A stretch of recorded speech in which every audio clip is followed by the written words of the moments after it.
Hello guys, मैं आपका भाई दोस्त educator of economics love Kaushik स्वागत करता हूं आपका संपूर्ण बैच में। जल्दी से बच्चों अपनी अटेंडेंस लगा दो। जैसे ही तुम अटेंडेंस लगा दोगे वैसे ही मैं दिखाई दूंगा आपको। जय हिंद जैसी ये लिख के हाजिरी लगाओ। Very good evening everyone.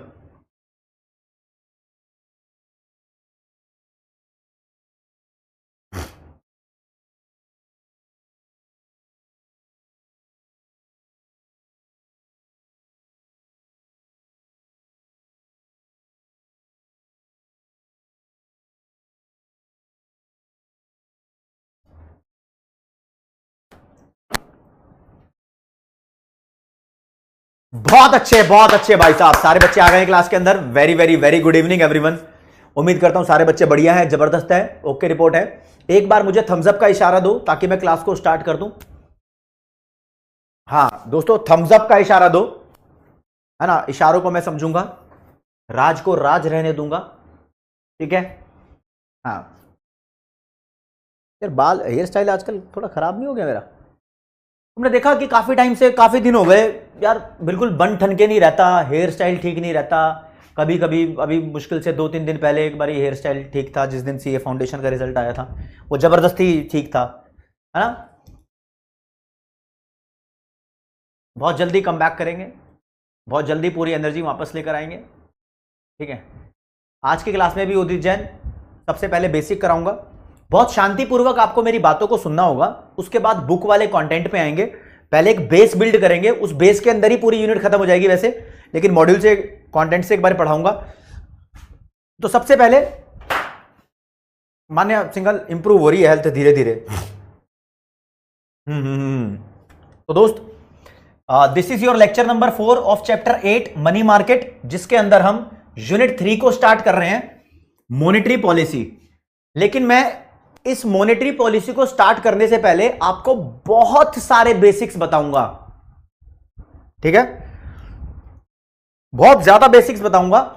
ये नॉलेज जानकर आपको सच में बहुत बहुत अच्छा लगेगा, बहुत अच्छा लगेगा दोस्त। देखो जी, आपको कुछ कुछ बातें मैं यहां से बताना शुरू करता हूं।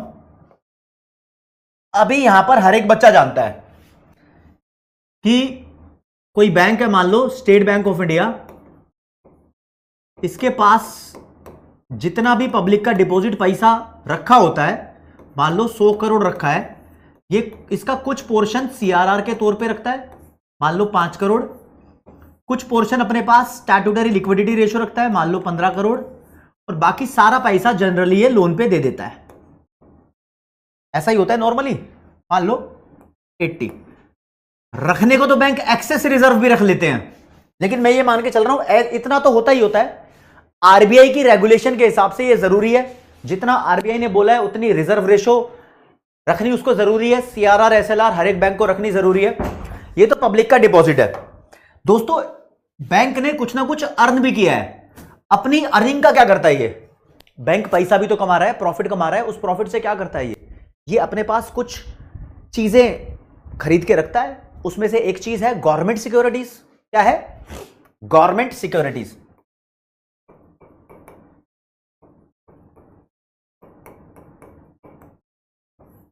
इस बात को ध्यान रखेंगे बस आप। अब कॉन्सेप्ट आपके स्टार्ट होते हैं।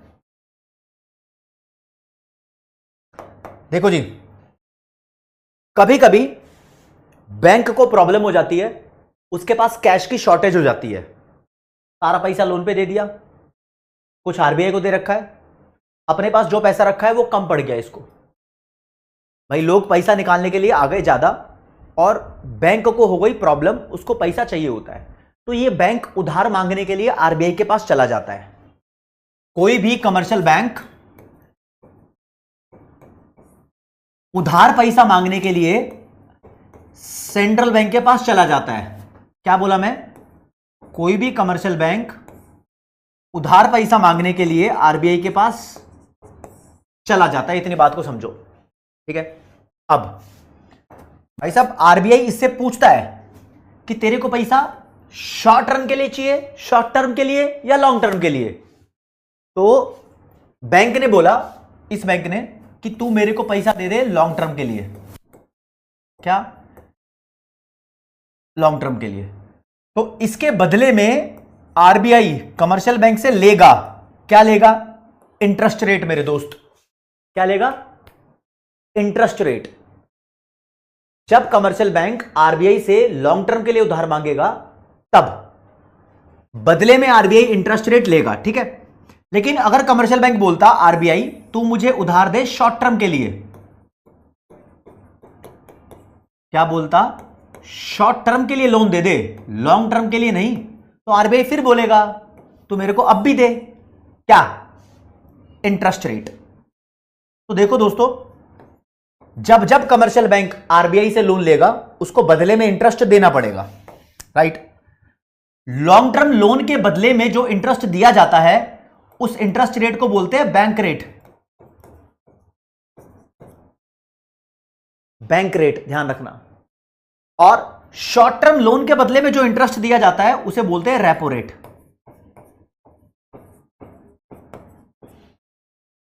ध्यान रखना।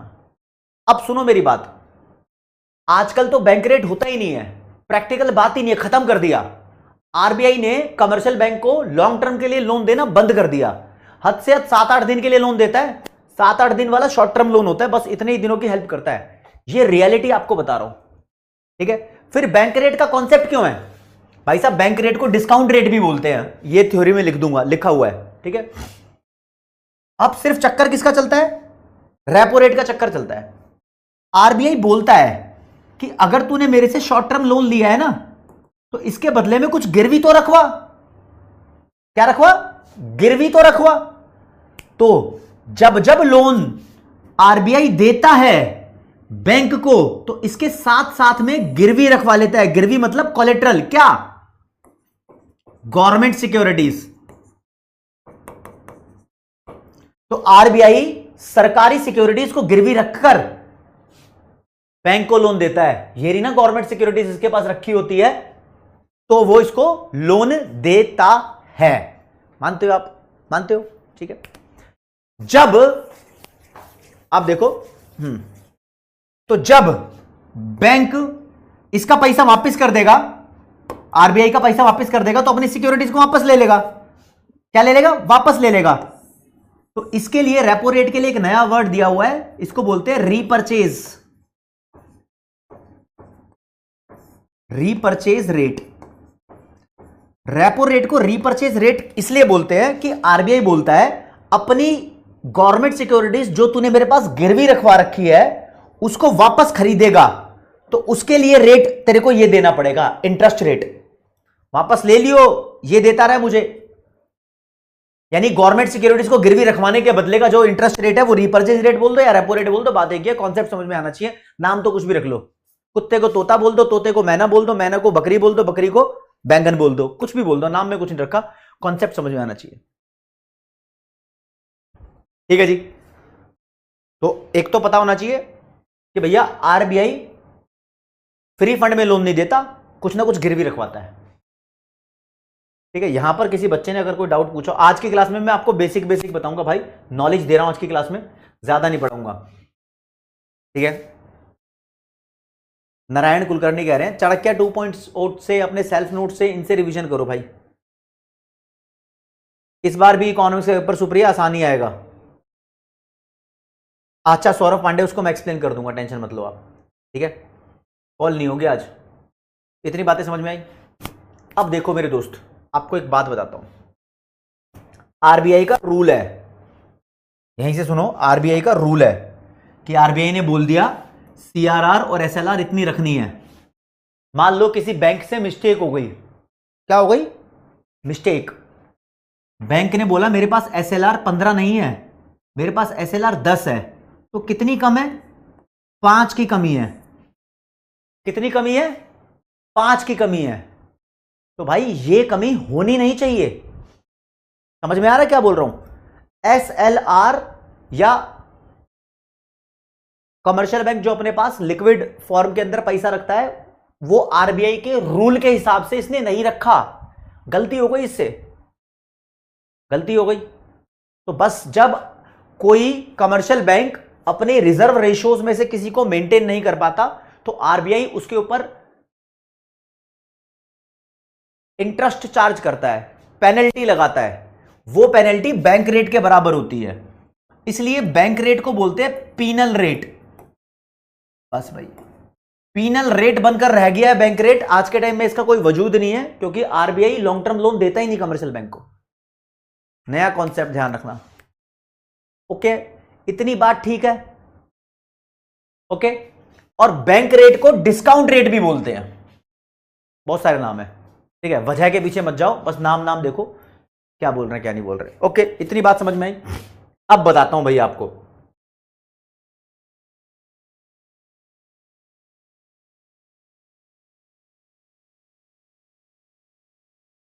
आपके लिए एक मस्त चीज लेकर आया हूं।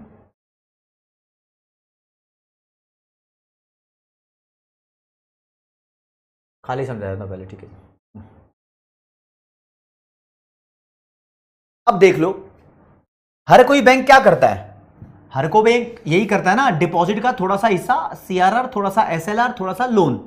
मान लो इस बैंक से लोन किसी ने लिया नहीं, इसके पास कुछ स्पेयर मनी पड़ा है, इसको लोन देना था, इससे लोन किसी ने लिया नहीं, मतलब 80 रुपये बचा हुआ है, 50 का लोन ले लिया, इसके पास 30 अभी भी फालतू का पैसा पड़ा हुआ है, स्पेयर मनी पड़ा है।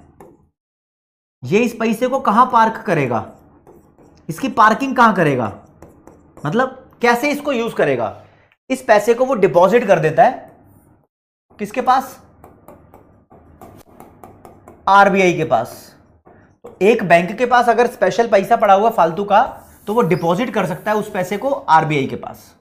तो यानी मैं बोल रहा हूं कि जैसे एक बैंक आरबीआई से लोन ले सकता है, ऐसे ही ये बैंक अपने स्पेयर पैसे को आरबीआई के पास डिपॉजिट भी रख सकता है। तो आरबीआई भी बदले में इंटरेस्ट प्रोवाइड करेगा। इस इंटरेस्ट को बोलते हैं रिवर्स रेपो रेट।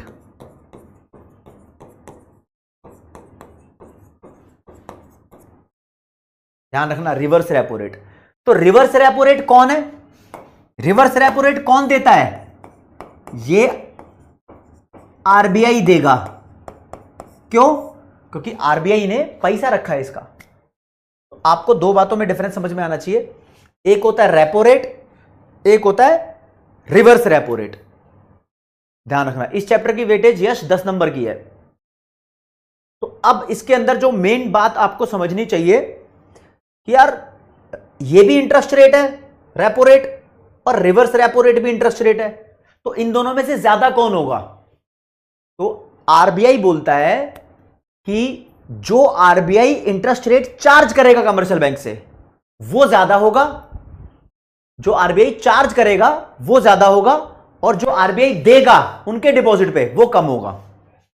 ठीक है, देखो मैं क्या बोल रहा हूं,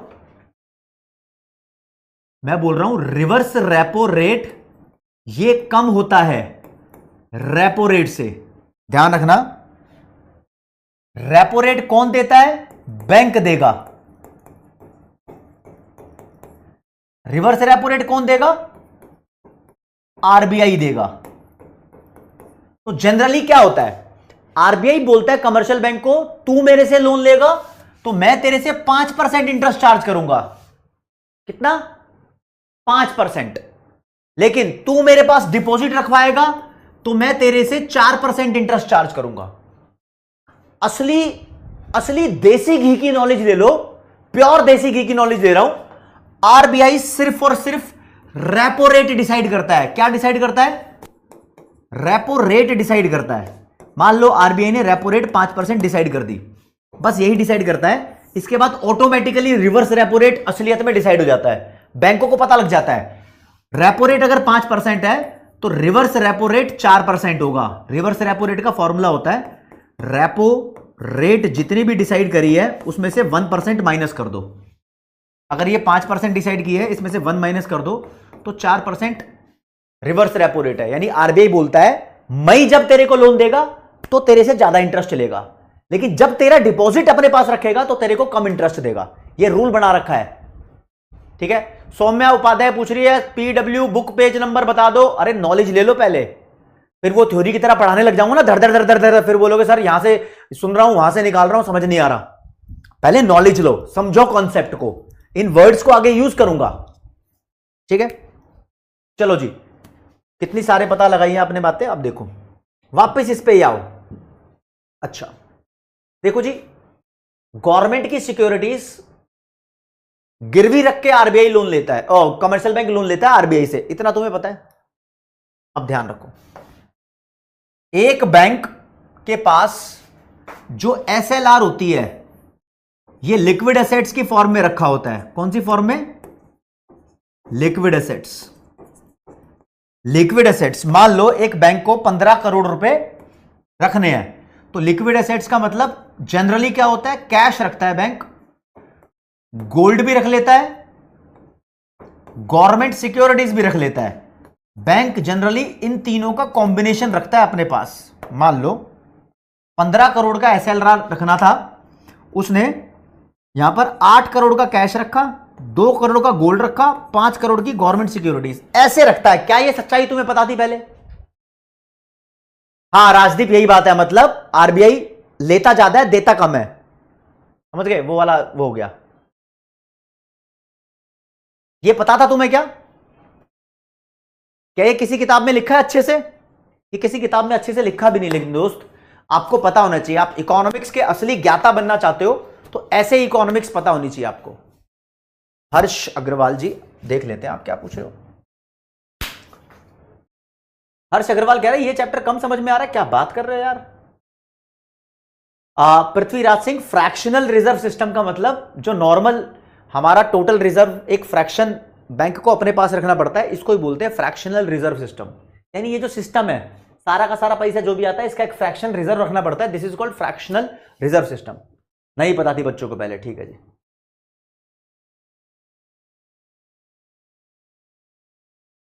अरे तौफिक रुक जा, ठंड रख मेरी जान, अभी तो बताऊंगा। हाँ स्नेहा घोष हो जाएगा, ठीक है। चलो जी, अब क्या है कि बैंक फंस गया प्रॉब्लम में। इस बैंक को चाहिए पैसा, इस बैंक को चाहिए पैसा, और ये बैंक के पास गवर्नमेंट सिक्योरिटीज नहीं है एक्स्ट्रा। इतनी ही गवर्नमेंट सिक्योरिटीज है जो एसएलआर के अंदर है।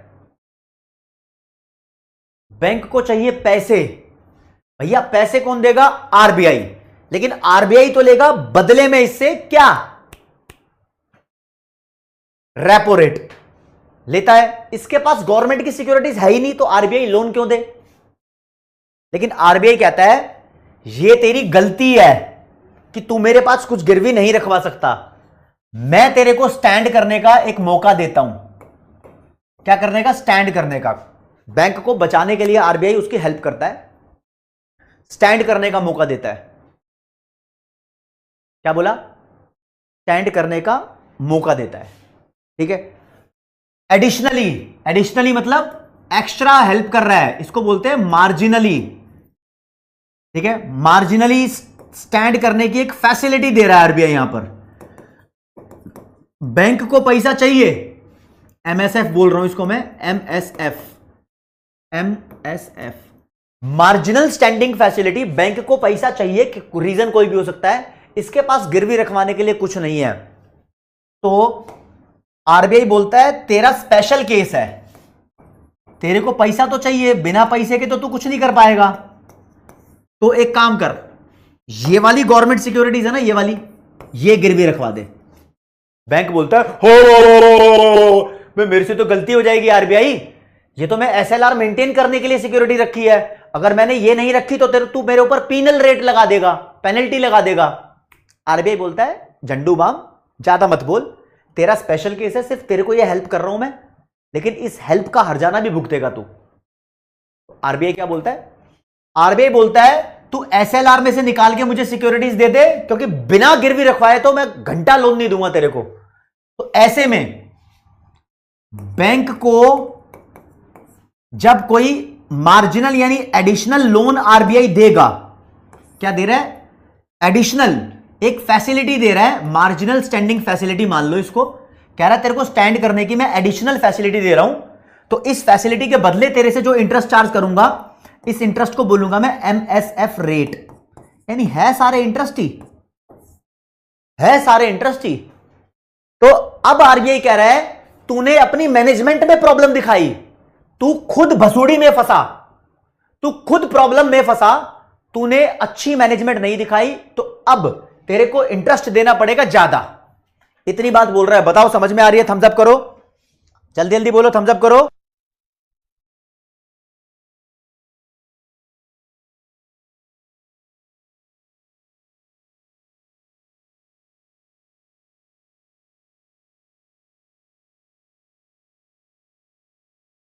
चलो जी, अब देखिए ये एमएसएफ रेट होता कितना है। आरबीआई ने अगर एक बार रेपो रेट डिसाइड कर दिया तो आरबीआई कहता है इसमें 1% बढ़ा दो। अगर रेपो रेट 5% है तो 1% बढ़ा दो, 6% एमएसएफ रेट हो गया। तो एमएसएफ रेट हमेशा रेपो रेट से ज्यादा होता है। यश गोखले, सिर्फ आपके लिए रिपीट कर रहा हूं, बात को समझना जरा। देखो जी, बैंक रेट तो असलियत में होता ही नहीं है।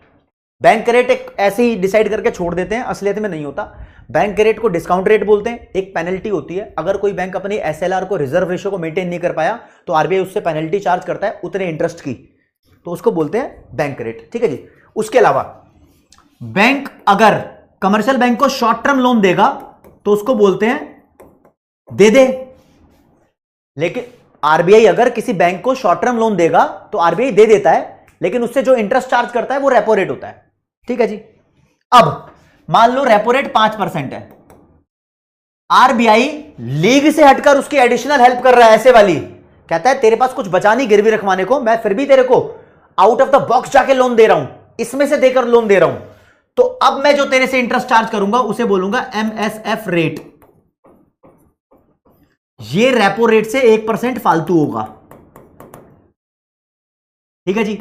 और ये दोनों वो इंटरेस्ट रेट है जो आरबीआई ले लेता है। आरबीआई ले लेता है, किससे लेगा? किससे लेगा? बैंक से।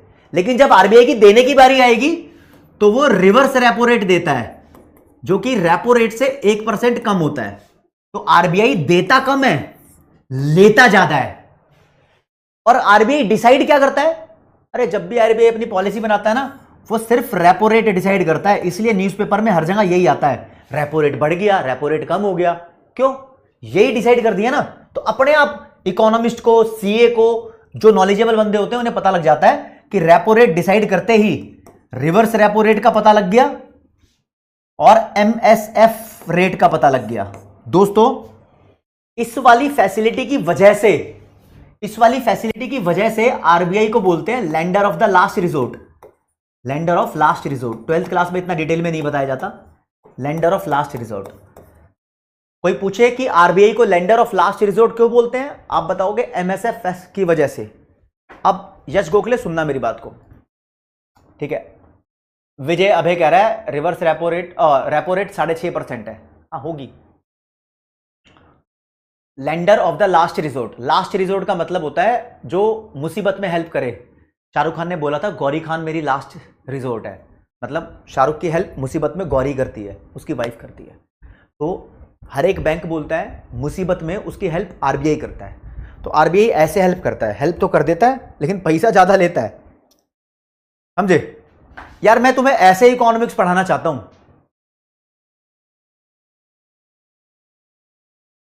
लेकिन मॉड्यूल कितना तुम्हें पता है ना, मतलब तुम्हें पता तो है कि पढ़ानी ऐसे चाहिए, लेकिन मॉड्यूल की थ्योरी पढ़ेंगे तो क्या वर्ड यूज किया? आदित्यान गुप्ता ने बोला सर लास्ट रिजोर्ट को बोलेंगे मसीहा। यस, मसीहा। ठीक है, थैंक यू पृथ्वी भाई। जैसे कि अनु गोस्वामी ने बोला यस बैंक एक एग्जांपल है, अभी यस बैंक के साथ ऐसा हुआ है। बिल्कुल ठीक है। आनंद कुमार कह रहे हैं सर पढ़ाओ ना, ऐसे ही पढ़ाओ, ऐसे घंटा पढ़ाओ। इन्होंने मॉड्यूल की तो ऐसी कम तैसी फेर रखी है, कैसे बना रखा है, कुछ भी कहीं से भी किस किस राइटर के बॉक्स से उठा के उसमें चिपका दिए हैं। कोई बात कहीं कर रखी है, कोई बात कहीं कर रखी है। पब्लिक फाइनेंस का चैप्टर देखा है कैसा रायता फैला रखा है। तो कुछ वर्ड तो यूनिट 1 में यूज कर दिए, डिटेल दे रखी है यूनिट 4 में। टीचर को समझ नहीं आता कि पहले यूनिट 4 का पोर्शन पढ़ाऊं या यूनिट 1 का। अगर मैं तुम्हें ऐसे पढ़ाने लग जाऊं तो आधे बच्चे बोलेंगे सर मॉड्यूल से पढ़ाओ ना, आधे बच्चे बोलेंगे तुम सर मॉड्यूल से पढ़ाओ ना। एक बच्चा बोल रहा है सर आप कल फंक्शन में नहीं जाओगे क्या? अबे फंक्शन ही हम कराते हैं, फंक्शन हमारे पास होता है, हमें कहीं जाने की जरूरत नहीं होती।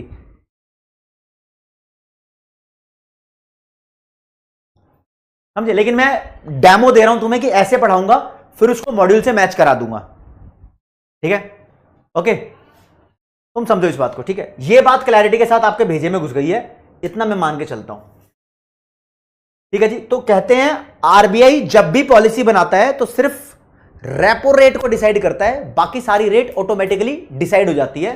तो मॉड्यूल के अंदर कहीं अंत में जाके एक टॉपिक दिया हुआ है, कहीं भी अंत में जाके एक टॉपिक दिया हुआ है, वो मैं बताऊंगा, दिखाऊंगा भी आपको, लेकिन आज सिर्फ पढ़ाने की कोशिश है तो पढ़ा देता हूं।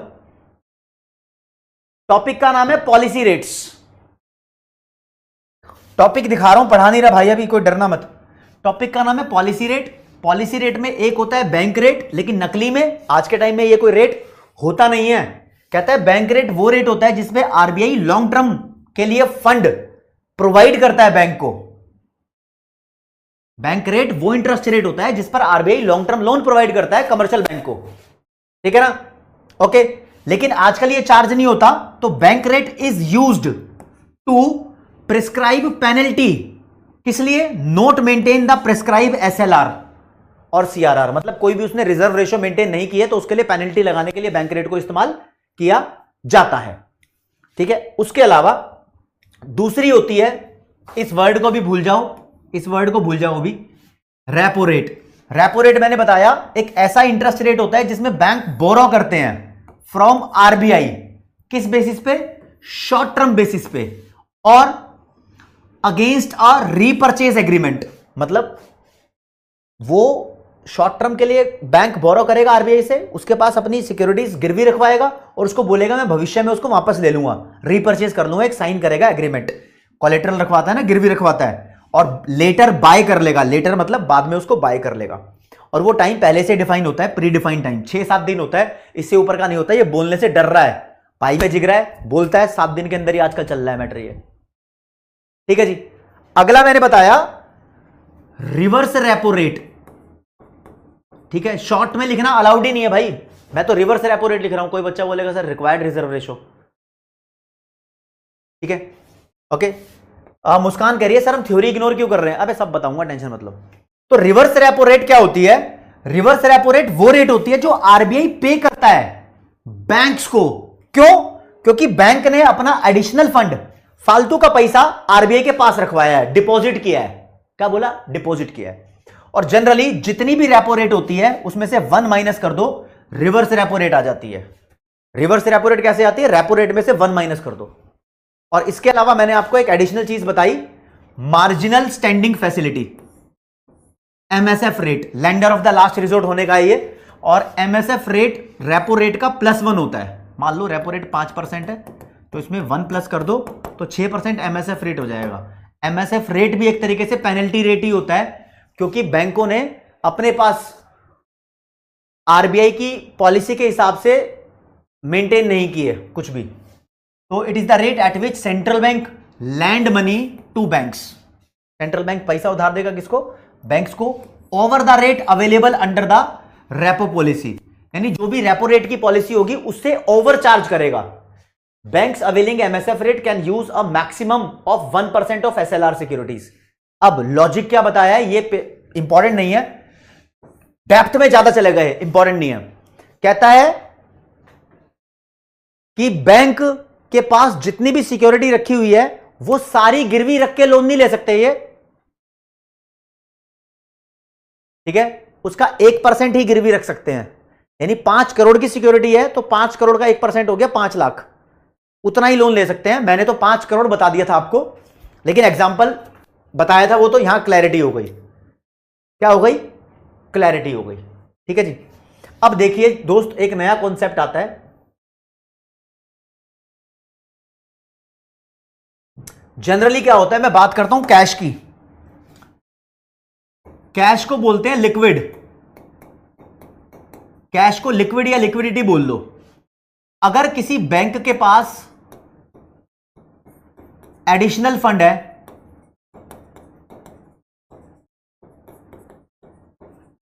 तो वो आरबीआई के पास डिपॉजिट कर सकता है उसको।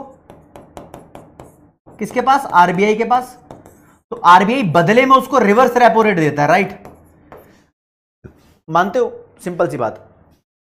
लेकिन अगर किसी बैंक के पास एक्स्ट्रा पैसा नहीं है बल्कि शॉर्टेज ऑफ फंड है, तो वो नॉर्मली आरबीआई के पास जाकर लोन ले सकता है। शॉर्ट टर्म लोन देता है आरबीआई नॉर्मली, और चार्ज क्या करता है? Repo rate. मानते हो भाई? लोन तो वैसे लॉन्ग टर्म भी होता है, उस पर बैंक रेट चार्ज करता है, राइट, लेकिन short term generally realistic manner में यही चार्ज कर रहा है। तो मेरे दोस्त, ये सब आरबीआई ने क्यों बनाए हैं? आरबीआई ने बोला मैंने रेपो रेट और रिवर्स रेपो रेट जैसे कॉन्सेप्ट इसलिए लॉन्च किए हैं ताकि बैंक के अंदर लिक्विडिटी मेंटेन रहे। लिक्विडिटी क्या रहे? मेंटेन रहे, बैंक पंगों में ना फंसे। मेंटेन रहे मतलब वो एडजस्ट होती रहे, प्रॉब्लम हो तो बैंक सॉल्व कर ले। जैसे बैंक के पास फालतू के पैसे हैं तो बैंक उसको वेस्ट ना करे, आरबीआई के पास जमा कर दे, आरबीआई इंटरेस्ट देगा। अगर बैंक के पास पैसों की प्रॉब्लम है तो आरबीआई से उधार ले ले, आरबीआई उनसे इंटरेस्ट चार्ज कर लेगा। तो आरबीआई कहता है बैंकों के लिए मैंने लिक्विडिटी एडजस्टमेंट फैसिलिटी बनाई हुई है। लिक्विडिटी एडजस्टमेंट फैसिलिटी को बोलते हैं एलएएफ। इसके अंदर ही ये इंटरेस्ट रेट डिसाइड किए जाते हैं। तो जो लास्ट में टॉपिक देख रहे थे विनोद भाई, देख रहे हो? पॉलिसी रेट में मैंने एक पॉइंट आपको बोला था, भी बताता हूं। This is liquidity adjustment facility LAF. तो RBI use LAF as instrument to adjust liquidity and money supply. बैंकों की मनी सप्लाई और लिक्विडिटी को एडजस्ट करने के लिए ऐसा करता है। और एलएएफ के अंदर क्या क्या टाइप्स होती हैं? जनरली रेपो रेट और reverse repo rate. That's it, that's it. ठीक है। जेपी ने पूछा सर ट्रिपल आर और डबल आर में डिफरेंस बताओ। ये ट्रिपल आर और डबल आर कुछ भी नहीं है, आप फुल फॉर्म लिख के मुझसे पूछो। ये तो मैं ऐसे ही शॉर्ट फॉर्म लिख रहा हूं, लिखना अलाउड नहीं है, आप फुल फॉर्म लिख के पूछो। रिवर्स रेपो रेट और रेपो रेट का डिफरेंस बेसिकली ये है कि रेपो रेट में से 1 माइनस कर दो, रिवर्स रेपो रेट आ जाएगा। ठीक है जी। Let me repeat once again for you guys, ताकि आपको क्लैरिटी हो जाए, मस्त मोले वाले मजे आ जाए। मस्त मोला मजा देना चाहता हूं आपको मैं। मजा क्या है? आरबीआई देता है लोन बैंक्स को। आरबीआई ने अगर लॉन्ग टर्म के लिए लोन दिया बैंक को, तो चार्ज करता है आरबीआई बैंक रेट। क्या चार्ज करेगा? Bank rate. इसको आजकल पीनल रेट बोलने लग गए हैं, और इसका पुराना नाम है डिस्काउंट रेट। कोई डिस्काउंट नहीं मिल रहा वैसे इस पे, ये आजकल होता नहीं है। अगर बैंक ने शॉर्ट टर्म के लिए लोन दिया है तो बैंक मतलब आरबीआई ने शॉर्ट टर्म के लिए लोन दिया है बैंक को, तो आरबीआई चार्ज करेगा रेपो रेट। लेकिन आरबीआई एडिशनली बैंक की हेल्प कर रहा है, लीग से हटकर रूल तोड़ के हेल्प कर रहा है, तो उसको लोन देगा तो उस पर चार्ज करेगा MSF rate. MSF rate repo rate से हमेशा 1% ज्यादा होगा। रेपो रेट को रीपरचेज रेट भी बोलते हैं, रीपरचेज रेट। ठीक है जी। अब इस फैसिलिटी की वजह से बोलते हैं सेंट्रल बैंक को कि वो lender of the last resort है। ठीक है जी। अब अगर आरबीआई ने एक्सेप्ट कर लिए डिपॉजिट, बैंक के डिपॉजिट ले लिए, तो इस बार आरबीआई इंटरेस्ट देगा। इसे बोलते हैं रिवर्स रेपो रेट। और रिवर्स रेपो रेट हमेशा रेपो रेट से 1% कम होता है। और दोस्तों आरबीआई ने ये रेपो रेट और रिवर्स रेपो रेट इसलिए बनाए हैं ताकि नॉर्मल लेवल पे आरबीआई बैंक्स के फंड को एडजस्ट कराता रहे। तो एक आरबीआई ने पोर्शन बनाया लिक्विडिटी एडजस्टमेंट फैसिलिटी। इसमें आरबीआई बोलता है बैंक के पास अगर ज्यादा पैसे हैं तो मेरे पास डिपॉजिट रखवा के आरआरआर ले जाओ, अगर बैंक के पास कम पैसे हैं तो मुझसे लोन लेके आरआरआर दे जाओ, मतलब ये दे जाओ ये ले जाओ। तो आरबीआई ने ये बनाया है। बताओ तुम्हें समझ आया या नहीं आया? समझ आया या नहीं आया? आ गया?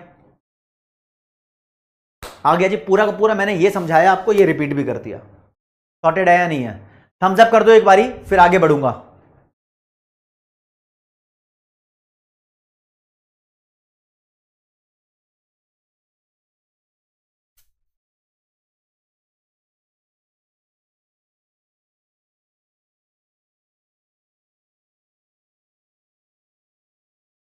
चलो जी, समझ आ गया, आगे बढ़ते हैं। एक बच्चे ने पूछा सर ओपन मार्केट ऑपरेशन क्या होता है, मुझे यह समझाओ। हां, यह भी समझाने के लिए ही हूं मैं, यह भी समझाने के लिए हूं मैं। देखो जी, ओपन मार्केट ऑपरेशन का मतलब बैंक से नहीं बल्कि पब्लिक से होता है। किससे होता है? पब्लिक से होता है। यहां पर आरबीआई पूरे देश में कोई बैंक हो या पब्लिक हो उससे डील करने की कोशिश करता है। कैसे, देखते हैं।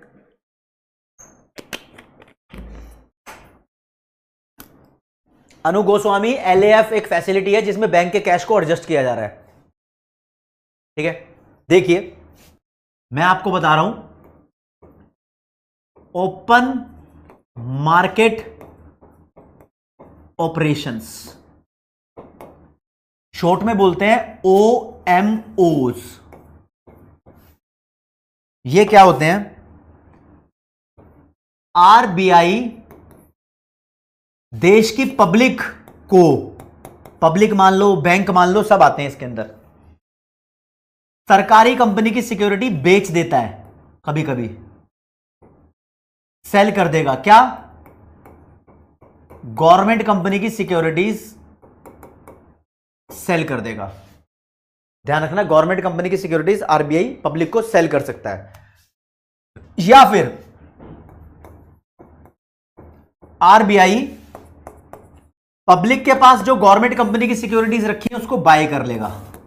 बस इसी बात को बोलते हैं ओपन मार्केट ऑपरेशन।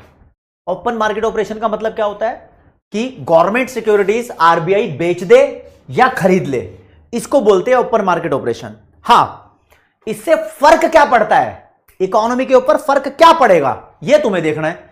भाई साहब, मान लो आरबीआई ने बेच दिए हैं पब्लिक को सिक्योरिटी, तो पब्लिक से पैसा ले लिया, मनी ले ली ना, तो यहां पर देश में पब्लिक के पास मनी सप्लाई कम हो जाती है।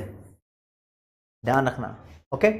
अगर आरबीआई ने खरीद ली तो इस बार आरबीआई पैसा दे रहा है। कौन दे रहा पैसा? आरबीआई पैसा दे रहा है। तो ऐसे में आरबीआई ने पब्लिक को पैसा दे दिया तो यहां मनी सप्लाई बढ़ गई है। तो आरबीआई मनी सप्लाई को डिक्रीज या इंक्रीज करने के लिए ओपन मार्केट ऑपरेशन का इस्तेमाल करता है। किसका इस्तेमाल करता है? ओपन मार्केट ऑपरेशन का। और एक मस्त बात आपको बताता हूं, एक मस्त बात, आजकल इसका इस्तेमाल कहां हो रहा है? आजकल इसका इस्तेमाल कहां हो रहा है? एक छप्पर की बात बताऊंगा, छप्पर में ही ध्यान रखना उसको, ठीक है। पेन का गला थोड़ा पतला रखेंगे, रंग रंग रंग रंग रंग रखते हैं वाला कॉन्सेप्ट है दोस्त मेरे। Market stabilization scheme, MSS. अच्छा, वैसे बंदा बोलेगा सर इससे पूरे देश की मनी सप्लाई थोड़ी इफेक्ट होती है, उन्हीं लोगों की इफेक्ट होती है जिसके पास गवर्नमेंट सिक्योरिटीज खरीदने बेचने का काम होता है। हाँ, ये इसकी लिमिटेशन है, ये सिर्फ उन्हीं लोगों को इन्फ्लुएंस कर सकता है जिनके पास, जो वही पब्लिक जिन पे गवर्नमेंट सिक्योरिटीज का धंधा करते हैं। ना आप करते ना मैं करता, हमारे की तो मनी सप्लाई को ये अफेक्ट कर ही नहीं सकता लक्ष्य काल रहा, ठीक है। हाँ, यति पवार कह रही है इस केस में आरबीआई लिक्विडिटी को सॉक कर लेता है। सॉक्स मतलब अब्सॉर्ब कर लेता है। यस, देखो जी, कभी कभी क्या होता है हमारे देश के अंदर ना, फॉरेनर्स को मजा आता है, मजा आता है, वो हमारे देश में बहुत ज्यादा इन्वेस्ट कर देते हैं, बहुत ज्यादा इन्वेस्ट कर देते हैं। फॉरेन कैपिटल हमारे देश में बहुत ज्यादा आ जाती है, हमारे देश में बहुत ज्यादा पैसा लगा देते हैं, तो एकदम से हमारे देश की मनी सप्लाई बढ़ जाती है। मनी सप्लाई, हिमांशु शर्मा पढ़ाऊंगा, टेंशन मत लो। पृथ्वीराज कह रहा है सर 6 स्टार दे दिया आज तो। अरे लव यू भाई, आप तो पहले से ही देते हो, मुझे पता है, नाम आता है हर बच्चे के मेरे पास, ये लेकिन होते नहीं, क्या करें। अच्छा, काम की बात करते हैं एक और। कभी कभी फॉरेनर्स हमारे देश में बहुत सारा पैसा लगा देते हैं, आरबीआई बोलता है एकदम से इंडिया में मनी सप्लाई बढ़ जाती है, तो मनी सप्लाई बढ़ने से मनी की वैल्यू कम हो जाती है। ज्यादा पैसा आ गया तो मनी की वैल्यू कम हो जाती है, इन्फ्लेशन आने लगती है। क्या आने लगती है? इन्फ्लेशन आने लगती है। तो इस चीज के लिए आरबीआई एकदम से मार्केट को स्टेबल करने के लिए ओपन मार्केट ऑपरेशन का इस्तेमाल करता है। अगर फॉरेनर्स ने बहुत सारा पैसा हमारे देश के अंदर घुसा दिया तो आरबीआई फटाक से कुछ सिक्योरिटीज को सेल करेगा और हमारे देश के लोगों से पैसा ले लेगा, कहेगा स्टेबल हो गई मार्केट, स्टेबल हो गई मार्केट भाई, स्टेबल हो गई। उनकी ताकतों को अपने देश में इस्तेमाल नहीं करने देंगे। और जैसे ही ये फॉरेनर्स अपना पैसा निकाल लेते हैं, एकदम से निकाल लेंगे, शेयर मार्केट से एकदम से पैसा निकाल लेंगे तो अपने देश में पैसों का भौकाल आ जाएगा, कमी पड़ जाएगी। तो ऐसे में आरबीआई फटाक से सिक्योरिटीज को बाय कर देगा और लोगों को पैसा वापस दे देगा। तो मार्केट को स्टेबल करने की कोशिश करता है। जब बहुत ज्यादा आ जाता है तो वो खींच लेता है, जब कम हो जाता है तो वो सौंप देता है। ऐसा करता है आरबीआई। तो मार्केट स्टेबलाइजेशन स्कीम, श्वेताक्षी 2 बार देखूंगा, जरा नाम पढ़ के, 2 बार वैसे होता नहीं है, ठीक है। This is the market stabilization scheme. कहीं पर इसका भी नाम है, मॉड्यूल के अंदर इसको भी बेसिक तौर पर हमें पढ़ना ही है, ठीक है।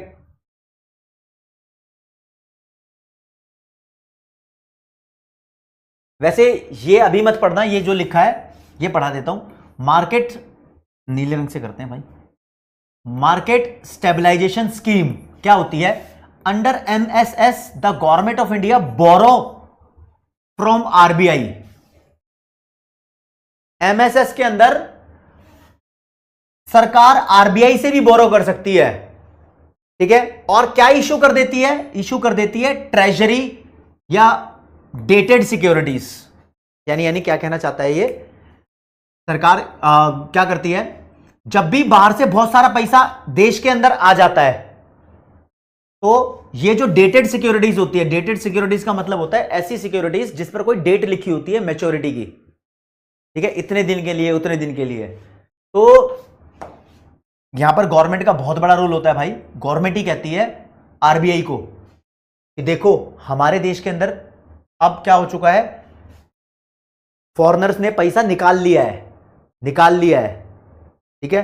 तो एक काम कर, निकाल लिया है तो तू लोगों को पैसा दे दे, खरीद ले सिक्योरिटीज।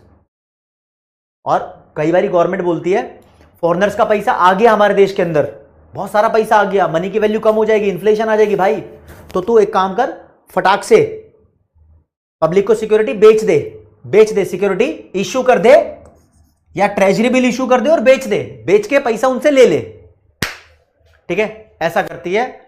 मोहित साइंस बैकग्राउंड, वाह भी वाह, कहता है मैगी इज बेटर। लक्ष्य काल रहा मैगी तो बेटर है, लेकिन किससे, किस चीज से बेटर है मैगी? बात समझ में आई है? भेजे में घुस रही है वाली। ये जो चीजें मैं रिपीट भी कर दूंगा, ऐसी बात नहीं है।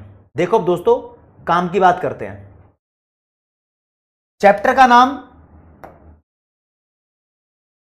का नाम है मॉनेटरी पॉलिसी।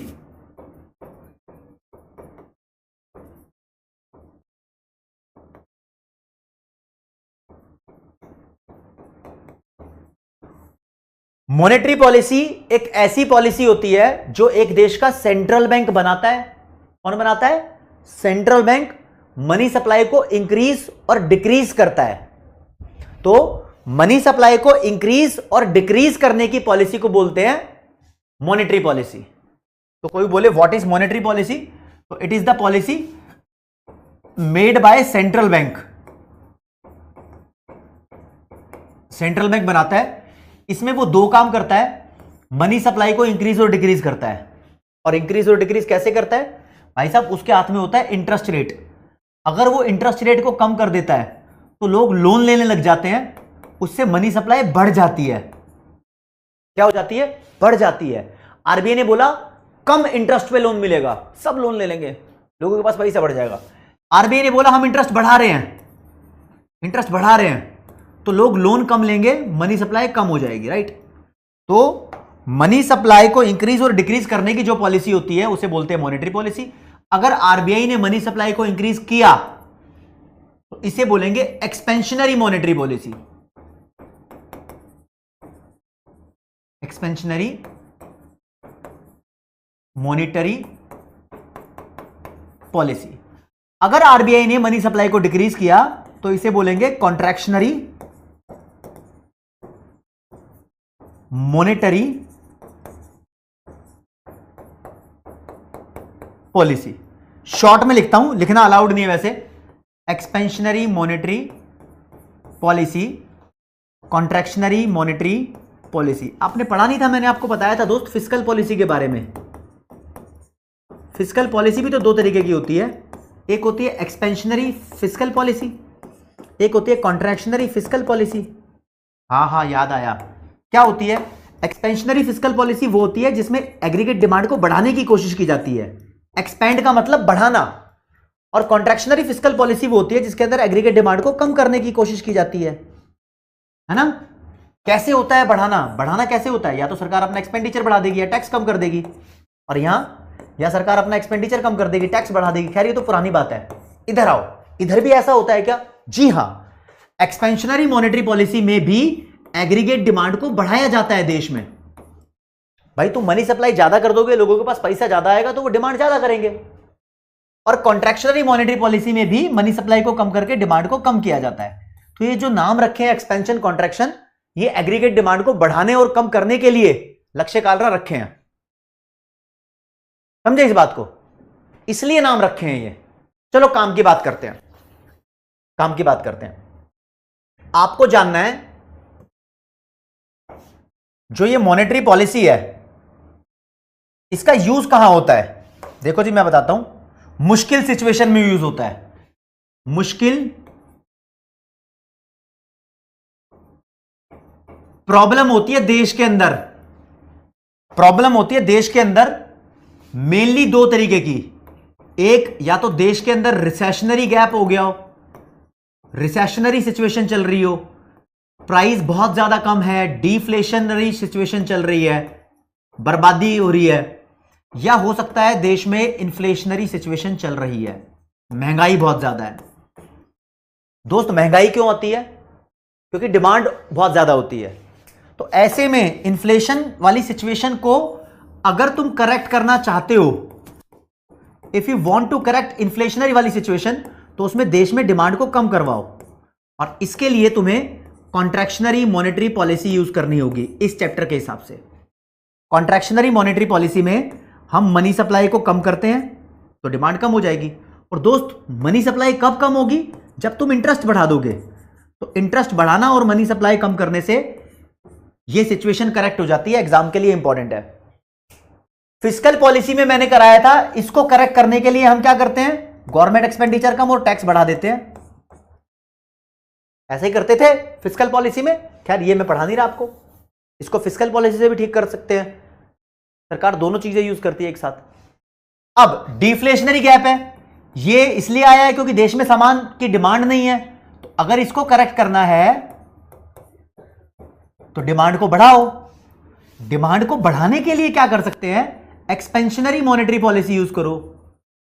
इसके लिए क्या कर सकते हैं? इसके लिए राज्य मनी सप्लाई को बढ़ाओ और इंटरेस्ट रेट को कम करो। यही दो रास्ते हैं, यही दो रास्ते हैं।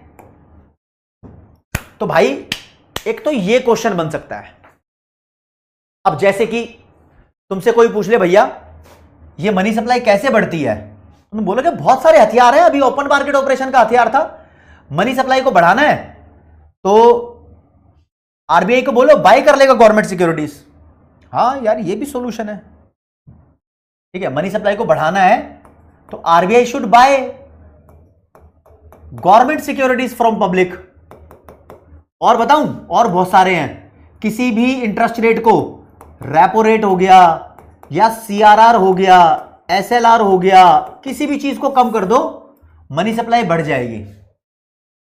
तुम बोलोगे सर ऐसा कैसे होता है? मैं बोलूंगा तुम सिर्फ ये मान के चलो किसी भी चीज को डिक्रीज करने से मनी सप्लाई बढ़ती है और किसी भी चीज को इंक्रीज करने से मनी सप्लाई गिर जाती है। इतना अगर तुम समझ गए तो पेपर ठीक करके आ जाओगे। ठीक है, लेकिन मैं अब समझा देता हूं ऐसा कैसे होता है। भाई साहब रेपो रेट एक इंटरेस्ट रेट है। अगर आरबीआई बैंक से कम इंटरेस्ट चार्ज करेगा तो बैंक भी पब्लिक से कम इंटरेस्ट चार्ज करेंगे, तो पब्लिक लोन ज्यादा लेगी। सीआरआर, आरबीआई बैंक को बोलेगा तू सीआरआर कम रख, तो बैंक के पास पैसा बचेगा, वो लोन ज्यादा दे देगा, तो मनी सप्लाई बढ़ जाएगी। एसएलआर, अगर आरबीआई ने बोला एसएलआर कम रख तो आरबीआई के कहने से बैंक के पास एसएलआर का पैसा बचेगा और वो उस पैसे को लोन पे देगा, लोन पे देने से मनी सप्लाई बढ़ेगी। ये कॉन्सेप्ट होते हैं।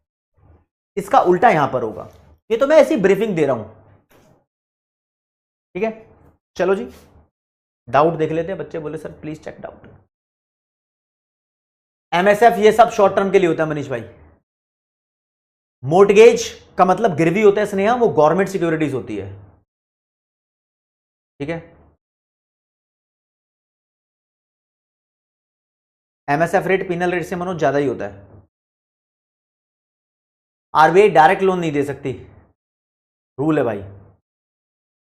बैंक सरप्लस मनी को किसी और कमर्शियल बैंक में डिपॉजिट करके इंटरेस्ट अर्न नहीं कर सकता क्या? मनोज भाई कर सकते हैं, वो भी कर सकते हैं, लेकिन जनरली आरबीआई के पास सेफ रहता है। दिशा यहीं से करना पड़ेगा भाई, मॉड्यूल को तो मॉड्यूल से करना पड़ सकता है, ठीक है। चलो जी, एक बार बात करते हैं ये सब होता क्या है। ये सब होता क्या है दोस्त, देखो आरबीआई जब मॉनेटरी पॉलिसी बनाता है यानी मनी सप्लाई को इंक्रीज और डिक्रीज करता है, तो आरबीआई के पास कुछ हथियार होते हैं। आरबीआई जब मॉनेटरी पॉलिसी बनाता है यानी मनी सप्लाई को इंक्रीज और डिक्रीज करता है, तो आरबीआई के पास कुछ हथियार होते हैं। उन हथियारों को बोलते हैं मॉनेटरी पॉलिसी इंस्ट्रूमेंट्स। क्या बोलेंगे? Monetary policy instruments. तो इसको दो कैटेगरी में डिवाइड किया हुआ है। कहते हैं कुछ हथियार ऐसे होते हैं जिसको बोलते हैं क्वांटिटेटिव इंस्ट्रूमेंट्स। ये हथियार वो हथियार हैं जो पूरे देश की मनी सप्लाई को बदल सकते हैं। क्वांटिटेटिव इंस्ट्रूमेंट्स पूरे देश की मनी सप्लाई को बदल सकते हैं। हिमांशु शर्मा बता दूंगा, पूरे देश की, ठीक है। क्वालिटेटिव दूसरे टाइप ऑफ इंस्ट्रूमेंट होते हैं, ये सिर्फ उस सेक्टर की मनी सप्लाई को बदलेंगे जहां पर जरूरत है।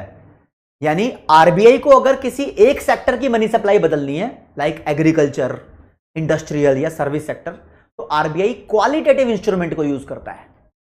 आरबीआई को पूरे देश की मनी सप्लाई बदलनी है तो आरबीआई क्वांटिटेटिव को यूज करता है। जैसे कि मैं क्वालिटेटिव का एग्जांपल बता रहा हूं दोस्त। क्वालिटेटिव में पहला है, पहले नंबर पे इसके अंदर हथियार है जिसे बोलते हैं मार्जिन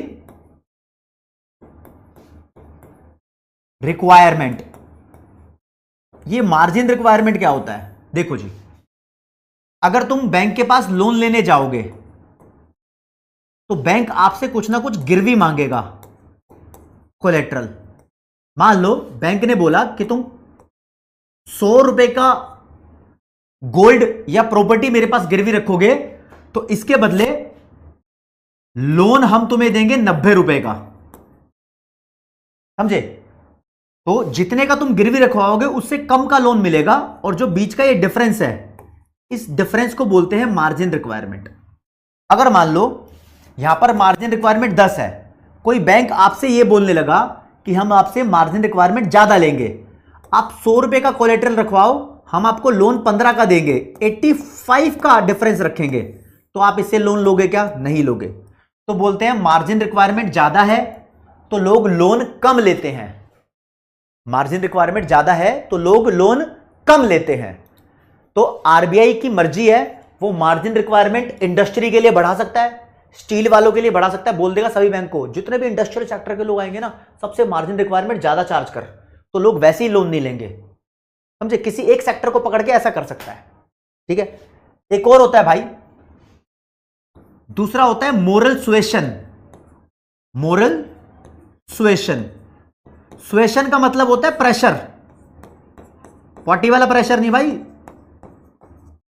पेरेंट्स वाला प्रेशर। जैसे पेरेंट्स प्रेशर बनाते हैं ना, उस वाले दोस्त के साथ तू मत रहियो, उसके साथ तू चैट नहीं करेगा, पेरेंट्स की माननी पड़ती है। तो ऐसे आरबीआई बोलता है बैंक्स को, बोलता है तू मेरी बात सुन, मैं बोल रहा हूं कि तू इंडस्ट्री को लोन मत दे तो मत दे, उनको जबरदस्ती बोल देता है। तो इसको बोलते हैं मोरल सुएशन। तो एक सेक्टर को पकड़ के मोरल सुएशन करा सकता है, समझे? और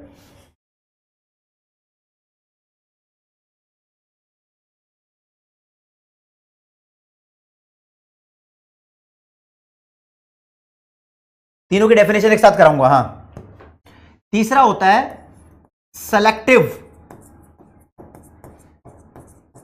क्रेडिट कंट्रोल। इसको मैं बोल सकता हूं प्रायोरिटी सेक्टर लेंडिंग। क्या बोल सकता हूं? Priority sector lending. ये अखबार में, न्यूज़पेपर में वर्ड लिखा होता है। आरबीआई किसी भी सेक्टर को सेलेक्ट करके उसके लोन को कंट्रोल कर देता है, कहता है इसको लोन देना है, इसको नहीं देना। सेम चीज ही हो गई बेसिकली, लेकिन अभी डिटेल में जाते हैं। क्वालिटेटिव इंस्ट्रूमेंट्स में ये तीन आते हैं अभी के हिसाब से, मॉड्यूल के हिसाब से। क्वांटिटेटिव इंस्ट्रूमेंट्स वो इंस्ट्रूमेंट्स होते हैं, कौन से की बात कर रहा हूं? इसकी बात कर रहा हूं। ये वो इंस्ट्रूमेंट्स होते हैं जो पूरे देश की मनी सप्लाई बदल देंगे। यानी इसको तुम किसी एक सेक्टर के लिए नहीं बदल सकते, ये बदले जाएंगे तो पूरे इंडिया के लिए बदले जाएंगे। जैसे कि CRR, SLR, रिजर्व रेशो। वैसे रिजर्व रेशो के अंदर ये दोनों आ जाते हैं, तो ऐसे लिखा हुआ मॉड्यूल में तो रिजर्व रेशो, उसके अंदर में एक SLR, बी पे CRR, तुम जैसे मर्जी लिख लेना यार। एक तो ये हो गया, ठीक है, और एक लिखा है ओपन मार्केट ऑपरेशंस, ठीक है। ये क्वांटिटेटिव इंस्ट्रूमेंट्स है। 12th क्लास में हम इसके अंदर बहुत कुछ पढ़ते थे, रेपो रेट वगैरह ही पढ़ते थे, लेकिन उसको इसने अलग बना दिया। अब जिस बच्चे को समझ नहीं आया मैं समझाता हूं, ये तो मैं ऊपर ऊपर से समझा रहा था। देखो मेरे दोस्त, एक टॉपिक आएगा मॉड्यूल के अंदर जहां पर आपको क्वांटिटेटिव और क्वालिटेटिव टूल्स पढ़ने होंगे। क्वांटिटेटिव टूल्स कौन से टूल्स होते हैं? वो टूल्स होते हैं tools applied by the policy that impact money supply in the entire economy. ऐसे टूल्स जिससे पूरी इकोनॉमी की मनी सप्लाई बदल जाए उसको बोलते हैं क्वांटिटेटिव टूल्स। पूरे देश में चाहे मैन्युफैक्चरिंग हो, एग्रीकल्चर हो, हाउसिंग हो, ऑटोमोबाइल हो, सबकी मनी सप्लाई बदल जाएगी। इसके एग्जांपल में है रिजर्व रेशो। रिजर्व रेशो के दो कंपोनेंट होते हैं, एक होता है CRR और एक होता है SLR। प्लीज आप इसको रीड करना, मैंने इनकी डेफिनेशन आपको बहुत पहले करा रखी है। ये पॉइंट नंबर 1 कवर किया है इसने। कहता है एक होता है रिजर्व रेशो, इसके अंदर ही दो होते हैं, 1A और 1B, राइट। अगला नाम लिया है ओपन मार्केट ऑपरेशंस का। इसके अंदर बोलता है ओपन मार्केट ऑपरेशन भी पूरी एंटायर इकोनॉमी के लिए। गवर्नमेंट यहां पर परचेज भी कर सकती है, सेल भी कर सकती है। क्या? आरबीआई बाय भी करती है और सेल भी करती है। तो यह बता रखा है कि बाय करने से क्या होगा और सेल करने से क्या होगा, ठीक है जी। ओके, वो चीज मैं तुम्हें डायग्राम के थ्रू बता चुका हूं। चलो जी, और फिर इसके बाद आए थे क्वालिटेटिव। क्वालिटेटिव टूल्स वो टूल्स होते हैं जो क्वांटिटेटिव टूल्स की तरह नहीं होते।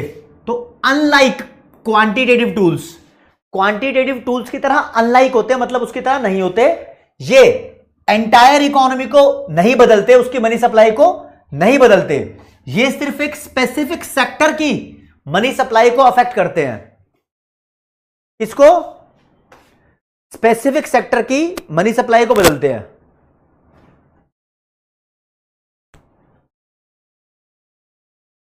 ठीक है। ओके, इसके अंदर आएगा पहला मार्जिन रिक्वायरमेंट। मार्जिन रिक्वायरमेंट क्या होता है? तुम जो भी बैंक के पास गिरवी रखवाओगे उसे क्या बोलते हैं? कोलेट्रल माइनस जितना तुमको लोन मिलेगा, तो कोलेट्रल की वैल्यू माइनस लोन का अमाउंट, यह बताया था। अगला मोरल सुएशन।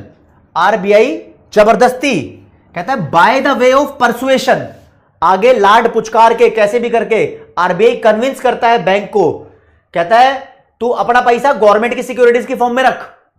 मतलब आरबीआई बैंक को बोल रहा है कि तू पैसे की सिक्योरिटी खरीद ले, लोगों को लोन पे मत दे, रादर देन सर्टेन सेक्टर्स। कहता है कुछ सेक्टर को तेरे पास पैसा है, या तो तू मेरे पास डिपॉजिट करा दे, गवर्नमेंट की सिक्योरिटीज खरीद ले, तू उसको लोन मत दे, लेकिन बोलता है लोन मत दे।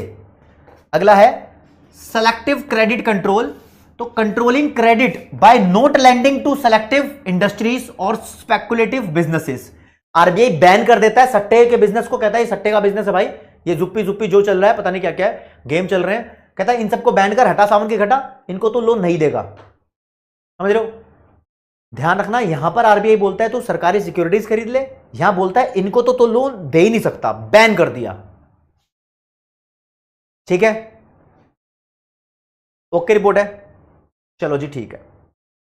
तो यहां पर ये था, बच्चा बोल रहा है सर एमएसएस फिर से समझा दो, एमएसएस फिर से समझा दो। समझा दूंगा, एक बार जरा कुछ क्वेश्चंस क्रैक कर लेते हैं भाई, ठीक है, जो आज की क्लास में करें हमने। देखो जी, ये पोल तुम नहीं कर रहे, मैं कर रहा हूं, सिर्फ मैं सीधे सीधे सॉल्यूशन बता रहा हूं, तुम मत मानना कि तुम कर रहे हो। Reverse repo operation takes place when, reverse repo मतलब ऑपरेशन, फालतू में वर्ड यूज कर दिया, रिवर्स रेपो रेट की बात कर रहा है। जब आरबीआई शॉर्ट टर्म लोन देता है, शॉर्ट टर्म लोन देता है किसको? कमर्शियल बैंक्स को। तो जब when RBI borrows money from banks by giving them securities, तो इसको बोलते हैं रिवर्स रेपो ऑपरेशन। तुम बोलोगे सर रिवर्स रेपो रेट और रिवर्स रेपो ऑपरेशन में डिफरेंस है क्या? जल्दी बताओ, पोल चालू कर दिया, चलो यहां तो तुम अपना दिमाग लगाओ, क्या बोलोगे बताओ जल्दी फटाक से। मैं हट गया सामने से। आज यूनिट का स्वाहा कर दो सर, नहीं होगा, आज यूनिट का स्वाहा नहीं होगा किसी भी हालत में, समझे? रिवर्स रेपो ऑपरेशन पे आएंगे, रेपो रेट की तरह नहीं है ये, ध्यान रखना। रेपो रेट तो लिखा ही नहीं, रिवर्स रेपो रेट लिखा है। रिवर्स रेपो रेट, अगर एक बैंक अपना एडिशनल पैसा आरबीआई के पास पार्क करेगा, तो आरबीआई इसको रिवर्स रेपो रेट देता है ना, ये डिपॉजिट कर रहा है ना, तो रिवर्स रेपो रेट कौन देता है? आरबीआई देता है। आरबीआई बोरो कर रहा है, एक तरीके से डिपॉजिट ले रहा मतलब बोरो कर रहा है, ठीक है, तो उसको कुछ सिक्योरिटीज भी दे देता है, दैट इज वाई इसके साथ चले जाएंगे। लेकिन जब बैंक बोरो करेगा तो उसको बोलते हैं रेपो रेट वाले ऑपरेशंस, रेपो रेट वाले। वहां रिवर्स लिखा था, चलो जी, फैजान ने सबसे जल्दी आंसर दिया। अच्छा भाई, एक और क्वेश्चन पूछ लूं। कहता है इंडिया के अंदर जो ये पॉलिसी रेट नाम का शब्द है, पॉलिसी रेट में क्या क्या पढ़ा था भाई? Bank rate, sorry repo rate और रिवर्स रेपो रेट, ये पढ़े थे पॉलिसी रेट के अंदर, पढ़े थे नहीं पढ़े थे? पॉलिसी जब आरबीआई बनाता है तो सिर्फ रिवर्स रेपो को डिसाइड करता है। किसको? रिवर्स रेपो को डिसाइड करता है, सॉरी, जब आरबीआई पॉलिसी बनाता है तो रेपो रेट को डिसाइड करता है। इसमें से एक माइनस कर दो तो रिवर्स रेपो रेट अपने आप आ जाती है, और रेपो रेट में एक प्लस कर दो तो एमएसएफ रेट आ जाता है, ठीक है, ये अपने आप आ जाता है, ठीक है ना। तो यहां पर जो आपका सही आंसर बन रहा है कि पॉलिसी रेट का मतलब ऐसे इंटरेस्ट रेट है जिसकी वजह से आरबीआई लिक्विडिटी एडजस्ट करता है। क्या एडजस्ट करता है? लिक्विडिटी। आरबीआई कहता है बैंक के पास अगर फालतू का पैसा है, ज्यादा पैसा है, तो तुम मेरे पास जमा करा के रिवर्स रेपो रेट ले जाओ। अगर बैंक के पास कम पैसा है तो तुम मेरे से लोन ले लो और रेपो रेट दे जाओ। तो रेपो रेट और रिवर्स रेपो रेट दोनों को पॉलिसी रेट बोलते हैं, इसलिए क्योंकि आरबीआई बैंक का ज्यादा या कम पैसा एडजस्ट कराना चाहता है, तो it is liquidity adjustment facility, C वाला। नाम किस थॉट पे रखा ये भी बता दिया मैंने, ठीक है। फैजान, फरहान, उदित और Bhavani Shankar are the topper इसके अंदर।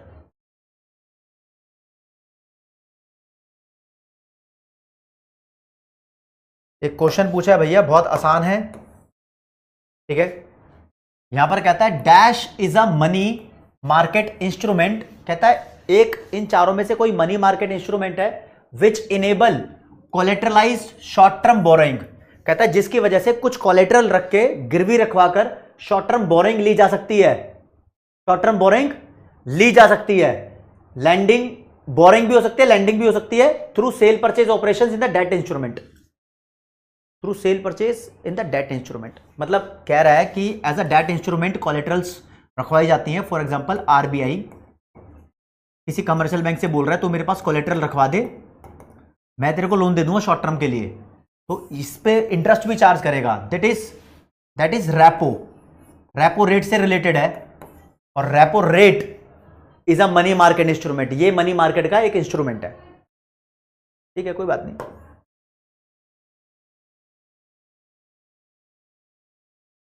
पृथ्वी सही है यहां पर। यार गवर्नमेंट सिक्योरिटीज वर्ड नहीं लिखा इसलिए ओपन मार्केट ऑपरेशन नहीं है उस्ताद, गवर्नमेंट सिक्योरिटीज नहीं है यहां पर, ठीक है। आगे जी बच्चों ने क्वेश्चन पूछा है, RBI provide financial accommodation financial accommodation का मतलब होता है फाइनेंशियल एडजस्टमेंट। अगर किसी बैंक के पास ज्यादा पैसा है तो आरबीआई बोलता है मेरे पास रखवा के मुझसे रिवर्स रेपो रेट ले जाओ। बैंक के पास कम पैसा है तो आरबीआई बोलता है मेरे से लोन ले लो और रेपो रेट दे जाओ। तो फाइनेंशियल एडजस्टमेंट प्रोवाइड करने को बोलते हैं लिक्विडिटी एडजस्टमेंट फैसिलिटी। सी, अब बच्चे पूछ रहे हैं सर ये वाले वर्ड जो थे इसको समझाओ। देखो जी भैया, मार्जिनल स्टैंडिंग फैसिलिटी, बच्चे ने पूछा कि होता क्या है। देखो, जब एक कमर्शियल बैंक के पास लोन लेने के लिए कोई गिरवी रखवाने का आइटम बचा ही नहीं है, मान लो बैंक को लोन चाहिए आरबीआई से, आरबीआई बोलेगा कुछ गिरवी रखवा, इसके पास है ही नहीं कुछ भी, तो आरबीआई इसको स्पेशल बोलता है अपनी एसएलआर में जो सिक्योरिटीज है उसका 1% गिरवी रखवा सकता है। जो तेरी एसएलआर में सिक्योरिटीज है उसका 1% गिरवी रखवा सकता है। ये बोलेगा मेरे से तो अपराध हो जाएगा, ये बोलेगा अपराध नहीं, तेरी मजबूरी है, तेरे लिए अलाउड है। तो तब जो इंटरेस्ट चार्ज करेगा उसे बोलते हैं एमएसएफ रेट, लेकिन बहुत ज्यादा ही चार्ज करता है आरबीआई, रेपो रेट से 1% फालतू। और मार्केट स्टेबलाइजेशन स्कीम का मतलब होता है जब देश के अंदर फॉरेनर्स ज्यादा पैसा सप्लाई कर देते हैं तो सरकार यहां पर उस पैसे को स्टेबल करने की कोशिश करती है सिक्योरिटीज के थ्रू, वो मार्केट स्टेबलाइजेशन स्कीम होता है। यहां ठीक कर दिया ना सी वाला, पोल चला नहीं था मेरे ख्याल में, राइट। चलो जी,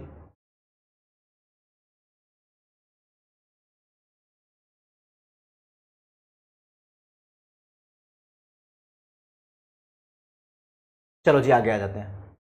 देखो जी दोस्तों, फाइनली चैप्टर की शुरुआत कर रहे हैं। ये मैंने बेसिक बताए हैं अभी तक आपको, जो बाकी चीजें रह गई होंगी रह गई होंगी।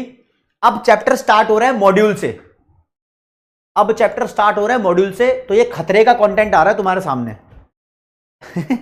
बच्चा बोलेगा सर क्या लिखा है मॉड्यूल में यार, लेकिन मॉड्यूल से भी तो पढ़ना है चैप्टर।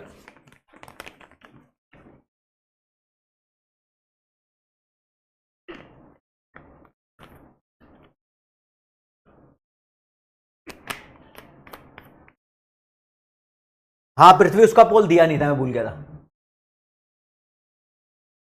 ठीक है, तो देख लो, सबसे पहले मॉनेटरी पॉलिसी की डेफिनेशन दे रखी है। मॉनेटरी पॉलिसी को कैसे डिफाइन किया गया है, कहते हैं भैया मॉनेटरी पॉलिसी एक ऐसी पॉलिसी है जो देश में फ्लक्चुएशन को मैनेज करने के लिए की जाती है। किस लिए फ्लक्चुएशन, किस चीज की, प्राइस लेवल की। प्राइस जब बहुत ज्यादा होता है तो इन्फ्लेशन, बहुत कम होता है तो रिसेशन या डिफ्लेशन। इसको मैनेज करने के लिए, प्राइस को स्टेबल करने के लिए हम मॉनेटरी पॉलिसी को यूज करते हैं। ठीक है, मनी सप्लाई में एडजस्टमेंट करते हैं। वैसे बहुत घटिया डेफिनेशन दी है इसने मॉनेटरी पॉलिसी की, प्यारी और सस्ती डेफिनेशन है। मॉनेटरी पॉलिसी मींस इंक्रीजिंग और decreasing money supply by the central bank, बस यही डेफिनेशन है। लेकिन इसने क्या क्या लिखा है भाई साहब, इसकी कहानी यही जाने। RBI use monetary policy to manage economic fluctuation. RBI economy के अंदर जो फ्लक्चुएशंस है, प्राइस की स्टेबिलिटी को अचीव करने के लिए मॉनेटरी पॉलिसी को यूज करता है। मतलब इकोनॉमिक फ्लक्चुएशन मतलब प्राइस की फ्लक्चुएशन को मैनेज करना, यानी प्राइस की स्टेबिलिटी को अचीव करना। इसका मतलब आरबीआई चाहता है इन्फ्लेशन हो कम से कम, लो हो और स्टेबल हो, ज्यादा फ्लक्चुएटिंग ना रहे। तो आरबीआई कंडक्ट करता है monetary policy bye adjusting money supply. RBI money supply को एडजस्ट करता रहता है मॉनेटरी पॉलिसी से। फॉर एग्जांपल, यूजुअली मतलब नॉर्मली, वैसे तो बहुत सारे तरीके हैं, बहुत सारे तरीके हैं मनी सप्लाई को बदलने के, मॉनेटरी पॉलिसी के लेके, लेकिन यूजुअली आरबीआई बाइंग और सेलिंग करता रहता है गवर्नमेंट सिक्योरिटीज की ओपन मार्केट में, यानी नॉर्मली आरबीआई ओएमओ करता रहता है। यहां से तो शुरुआत की हुई है, इसने बेसिक बताया कुछ। ठीक है, अब बोलता है कि ओपन मार्केट ऑपरेशन भी हमारे देश में इंटरेस्ट रेट को, लोन को, इकोनॉमिक एक्टिविटी को, सबको इन्फ्लुएंस करते हैं, सबको इन्फ्लुएंस करते हैं। आरबीआई कहता है जब हम इंटरेस्ट रेट लो कर देते हैं, जब हम इंटरेस्ट रेट लो कर देते हैं तो मॉनेटरी पॉलिसी आसान हो जाती है, मनी सप्लाई बढ़ जाती है। ईजिंग मतलब बढ़ना। हम कह रहे हैं इंटरेस्ट रेट कम है, सब लोग लोन लेने लग जाएंगे। जब आरबीआई रेज कर देगा इंटरेस्ट रेट तो इसका मतलब मॉनेटरी पॉलिसी टाइट हो गई है। टाइटनिंग मतलब लोग लोन नहीं ले रहे। ऐसे में कॉन्ट्रैक्शनरी मॉनेटरी पॉलिसी होती है और ऐसे में एक्सपेंशनरी मॉनेटरी पॉलिसी होती है। तो मैं शॉर्ट में लिख रहा हूं, राइट। ये बकलोली चल रही है, अब तुम्हें पता ही है, मॉड्यूल चालू हो गया। कहता है मॉनेटरी पॉलिसी फ्रेमवर्क के अंदर तीन चीजें आती हैं। पहली चीज है हमें डिसाइड करना होता है कि ऑब्जेक्टिव क्या है, भाई साहब मॉनेटरी पॉलिसी तुम बना क्यों रहे हो? मॉनेटरी पॉलिसी आप बना क्यों रहे हो? What is the objective? Monetary policy framework का क्वेश्चन आ जाएगा। मॉनेटरी पॉलिसी फ्रेमवर्क का मतलब मॉनेटरी पॉलिसी का ओवरऑल इंप्लीमेंटेशन, एग्जीक्यूशन, फंक्शन, बनाना सब। तो पहला पॉइंट होता है मॉनेटरी पॉलिसी में तुम बना क्यों रहे हो? फॉर एग्जांपल प्राइस को स्टेबल करने के लिए, प्राइस बहुत उछल रहा है, उसको औकात में लाने के लिए मॉनेटरी पॉलिसी बना रहे हैं। फिर आप एनालिसिस करते हो कि इस मॉनेटरी पॉलिसी का देश के ऊपर क्या इंपैक्ट पड़ेगा। भाई देश की डिमांड के ऊपर क्या इंपैक्ट पड़ेगा, इंटरेस्ट रेट के ऊपर क्या इंपैक्ट पड़ेगा, एनालाइज करते हो।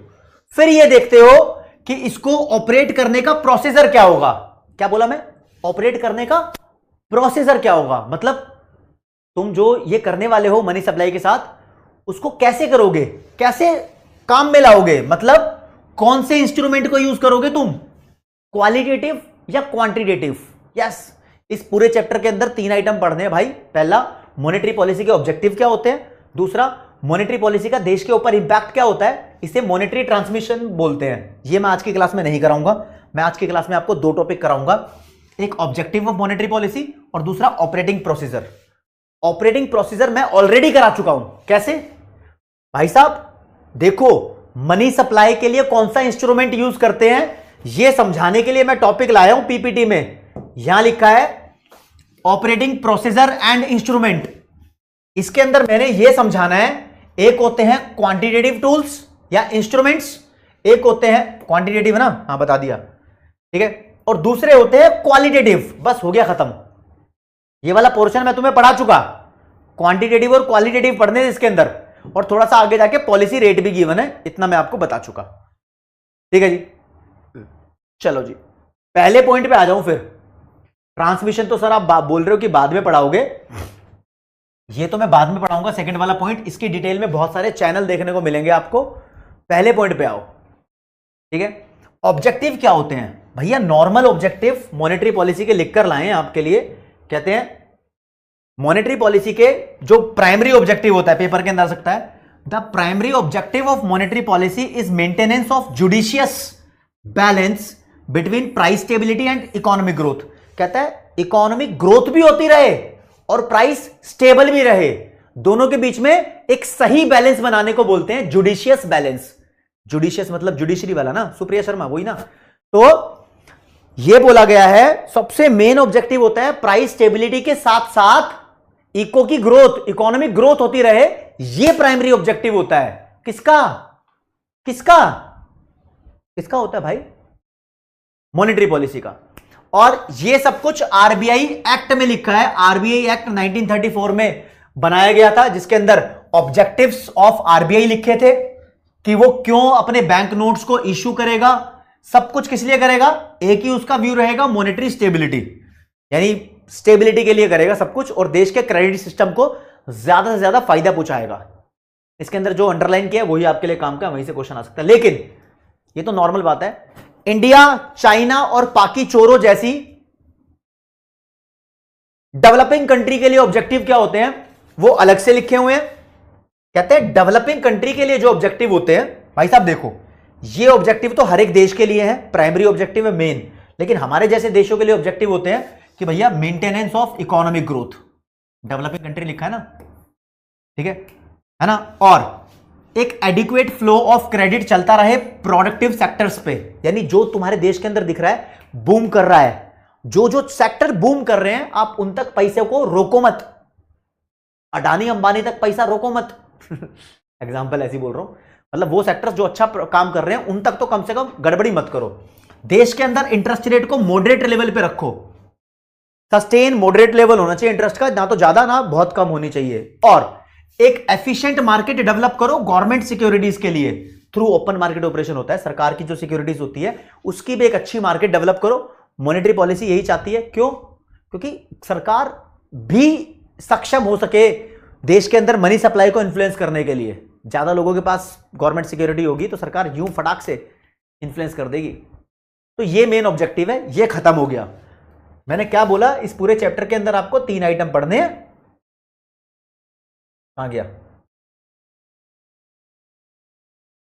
कहां गया वे, ये रहा। ये वाला करा दिया, ये लास्ट वाला करा दिया, बीच वाला रह गया और कुछ एमसीक्यूज रह गए, इसको अगली क्लास में करा दूंगा जो बच गया, ठीक है। और एक लास्ट का क्लोजिंग पोर्शन हो रहा है, वो भी करा दूंगा, बाद में करा दूंगा। आज के लिए इतना ही, मुझे पता है कुछ ज्यादा ही हैवी हो गया, जो एडिशनल है वो आप लोगों के लिए मैं यहां से हटा देता हूं।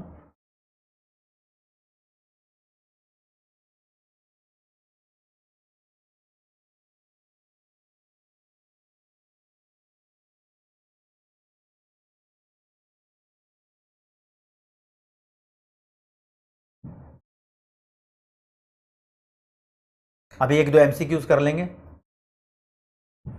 ये बुक के अंदर कुछ चैनल दिए हुए हैं, कल की क्लास छोटी होगी, कल की क्लास में ये चैप्टर खत्म हो जाएगा।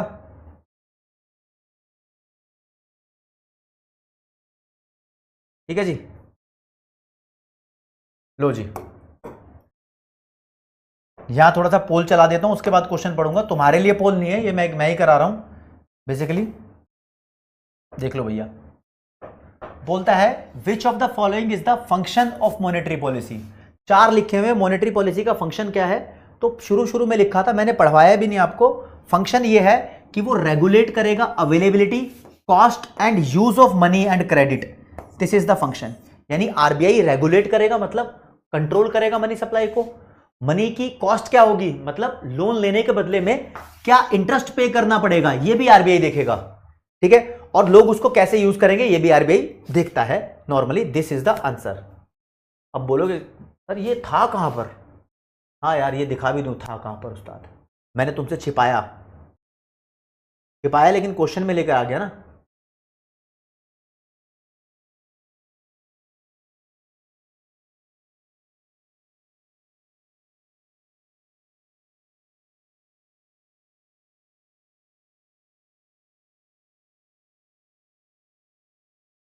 कोई नहीं, इसको बाद में दिखा देंगे यार, छोड़। कहां गया, इतना पीछे मत पड़ो इसके। कौन सा है हमारा, डी वाला आंसर है। फरहान, उदित और इफला शारिक आर द टॉपर्स। अगला क्वेश्चन चालू कर रहे हैं। कहता है मेन ऑब्जेक्टिव कौन सा है मॉनेटरी पॉलिसी का। मेन ऑब्जेक्टिव जो शुरू में बताया था, main objective, right. Developing country वाले नहीं, अलग से बताए थे आपको दो। एक प्राइस स्टेबिलिटी के साथ साथ इकोनॉमिक ग्रोथ होती रहे, जीडीपी बढ़ता रहे, प्राइस भी स्टेबल रहे और जीडीपी भी बढ़ता रहे, ये बताया था या नहीं बताया था, बताया था। हाँ राधिका चौधरी, मैं लगा हुआ हूं उस काम के अंदर, टेंशन मत लो, ठीक है। ओके चलो जी, बी वाला इज द राइट आंसर। देव गुप्ता ने सबसे जल्दी आंसर दिया। अच्छा जी, ये वर्ड लिखा हुआ है, कहता है contractionary monetary policy induce increase in interest rate. कहता है कॉन्ट्रैक्शनरी मॉनेटरी पॉलिसी में इंटरेस्ट रेट को इंक्रीज किया जाता है क्या, हाँ किया तो जाता है। कॉन्ट्रैक्शनरी मॉनेटरी पॉलिसी का मतलब यही होता है, इंटरेस्ट रेट को इतना बढ़ा दो कि लोन कम ले लोग और मनी सप्लाई कम हो जाए, हाँ यही होता है, यही होता है। कॉन्ट्रैक्शनरी में मनी सप्लाई को कम किया जाता है, यही किया जाता है, ठीक है जी। तो यहां पर आप लोगों के लिए पोल में चालू कर देता हूं। इससे क्या होता है यार, इंटरेस्ट क्या होता है, इंटरेस्ट एक तरीके से लोन लेने की कॉस्ट होता है, तो इसको बोलते हैं कॉस्ट ऑफ लोन या कॉस्ट ऑफ कैपिटल या कॉस्ट ऑफ मनी, कुछ भी बोल दो। तो यार तुम्हारी इंटरेस्ट बढ़ गया, मतलब लोन लेने की कॉस्ट बढ़ चुकी है, समझे। आपको लोन अब महंगा पड़ेगा, रियल कॉस्ट ऑफ बोरोइंग महंगी पड़ जाएगी। तो इंटरेस्ट रेट बढ़ा हुआ इंक्रीज कर देता है कॉस्ट ऑफ कैपिटल और real cost of borrowing for firms and house hold, सबके लिए बोरोइंग की रियल कॉस्ट को बढ़ा देता है, सबके लिए बढ़ा देता है। तो ये वाला सही आंसर है यहां पर। एप्पल पटेल, फैजान और पृथ्वीराज सिंह। पृथ्वीराज सिंह आजकल कंपटीशन में भाई, रुशील और करण गायब हो गए हैं। चलो जी, कहता है डिफ्लेशन के केस में क्या होता है, डिफ्लेशन का मतलब होता है प्राइस लेवल देश के अंदर बहुत गिरने लग गया, बहुत गिरने लग गया। ये क्यों हुआ, ऐसा क्यों हुआ, क्योंकि दोस्त लोग सामान नहीं खरीद रहे थे, सामान नहीं, डिमांड कम हो गई थी, इस वजह से ये प्राइस लेवल गिरने लगता है। सामान नहीं खरीद रहे थे भाई, दुकानों ने प्रोड्यूस करके रखा हुआ था लेकिन लोग नहीं खरीद रहे थे, ठीक है। तो ऐसे में आरबीआई सिचुएशन को कंट्रोल कैसे करेगा भाई साहब, जब डिमांड बहुत कम है ना, तो लॉजिक समझो, लॉजिक। बै बै क्या कर रहा हूं यार मैं? कौन सा कलर यूज करूं? हरे वाला करता हूं। डिमांड बहुत कम है, तो मतलब ये मान के चलो कि तुम फंसे हुए हो रिसेशन में। डिफ्लेशनरी गैप मान लो या रिसेशन मान लो भाई। ऐसी सिचुएशन पता कहां आई थी? अक्षय कुमार और जॉन अब्राहम की मूवी थी वो, अल्लाह माफ करे मुझे तुझसे मोहब्बत हो गई, अल्लाह माफ करे।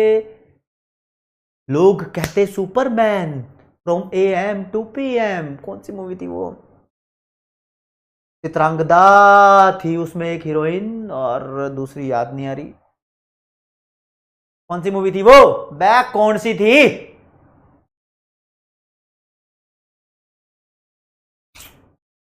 यार कौन सी थी जिसमें वो बनते हैं? कौन सी पिक्चर थी यार? अला पिक्चर का नाम ही याद नहीं आ रहा। देसी बॉयज। हाँ, देसी बॉयज में रिसेशन आ जाता है और बेचारे की जॉब चली जाती है। लोग डिमांड नहीं कर रहे थे सामान, तो कंपनी ने बोला सामान हमारा बिक नहीं रहा है, नौकरी से निकाल दो। अक्षय कुमार को नौकरी से निकाल देते हैं, ठीक है ना। तो रिसेशनरी गैप आ जाता है। वहां पर इकोनॉमिक्स की टीचर होती है उसकी, वो देख लो। और यहां तुम्हारा घटिया सा खतरनाक सा गुंडा दिखने वाला टीचर, ठीक है। कोई बात नहीं। रिसेशनरी गैप के अंदर सरकार चाहती है, उधर दिखाया नहीं, इकोनॉमिक्स अच्छे से पढ़ाई नहीं देसी बॉयज में। देसी बॉयज में संजय दत्त ने उनको बिगाड़ दिया, है ना। लेकिन यहां अगर इकोनॉमिक्स पढ़ाई जाती कि देखो देश में डिमांड को बढ़ाओ भाई। डिमांड को कैसे बढ़ाया जाएगा? आप मनी सप्लाई को बढ़ाओ। मनी सप्लाई को कैसे बढ़ाते हैं? अब कुछ भी कम कर दे ताऊ, कुछ भी मतलब CRR कम कर दे, SLR कम कर दे। इतना बता रहा हूं, अभी इसमें डूबने की जरूरत नहीं है। रिजर्व रेशो कम कर दे, और repo rate, reverse repo rate, अबे सब कुछ कम कर दे। तू कुछ भी कम कर दे, मनी सप्लाई बढ़ जाएगी। तो RBI रिड्यूस करेगा CRR in order to enable the bank to expand credit. इसका कहना है, इस ऑप्शन के थ्रू कहता है एक बैंक को मान लो उसके पास 100 करोड़ रुपया है, वो थोड़ा सा CRR रखवाता है 5 करोड़, थोड़ा SLR रखता है 15 करोड़, बाकी पैसा 80 का लोन पे दे देता है। कहता है रिसेशन की सिचुएशन में RBI CRR को 5 से 2 कर देगा, ताकि जो बचा हुआ 3 है वो और लोन पर चला जाए। लोन पे जाएगा तो मनी सप्लाई बढ़ जाएगी। तो CRR कम करेगा, इससे एक्सपेंड हो जाएगा क्रेडिट यानी लोन, और इंक्रीज हो जाएगी money supply in the economy. हाँ, यही करेगा वो। पूरी बात तो लिख देता, मनी सप्लाई इंक्रीज होगी, डिमांड बढ़ेगी, डिमांड बढ़ेगी, फिर सिचुएशन ठीक हो जाएगी। अच्छा हुआ श्रद्धा देखी नहीं मूवी, बिगड़ जाती, वरना घटिया कॉन्सेप्ट सिखाए हैं वहां पर। अच्छा हुआ CA फाउंडेशन की तैयारी कर रही हो। हाँ, पृथ्वीराज ने टॉप किया है आंसर पे। तो फाइनली आज की क्लास का मैं टॉपिक ओवर कर चुका हूं। बचे हुए टॉपिक्स हैं, छोटी क्लास होगी कल की क्लास में, इस चैप्टर को खत्म कर देंगे। हो सके तो अगली क्लास का सुरूर बना लेंगे, मतलब कल की क्लास में थोड़ा सा बचा है पोर्शन, वो खत्म करेंगे, MCQs करेंगे, और नेक्स्ट जो चैप्टर कराऊंगा शायद उसका हम सुरूर भी बना सकते हैं, है ना, बेसिक बना सकते हैं। तो प्यार की कोई कमी नहीं रहनी चाहिए, ध्यान रखो। हाँ गुंजन, बिल्कुल बिल्कुल, ठीक है ना। लीडर बोर्ड दिखाता हूं आप लोगों को। मैं कह रहा था क्लास थोड़ी छोटी होगी आज, लेकिन सुरूर बन गया, दिल से दिल मिल गए, फ्लो में बढ़ते रहे आगे, कॉन्सेप्ट समझते रहे। तो उदित जैन टॉपर है आज, एप्पल पटेल, फैजान, भवानी शंकर, इफला शरीक, हितेन, आयुष, अक्षत, वंशिका और Rishikesh. These are the toppers in today's class. मेरे को बहुत अच्छा लगा, और आप लोगों को भी उम्मीद करता हूं बहुत अच्छा लगा होगा। बस प्यार की, लक्ष्य कालरा जी बहुत बढ़िया, दिल जीत लिया आपने, प्यार की कोई कमी नहीं रहनी चाहिए। इतना ही मैं चाहता हूं आपसे। जय हिंद, जय भारत, नमस्कार, धन्यवाद, बाय बाय एवरीवन।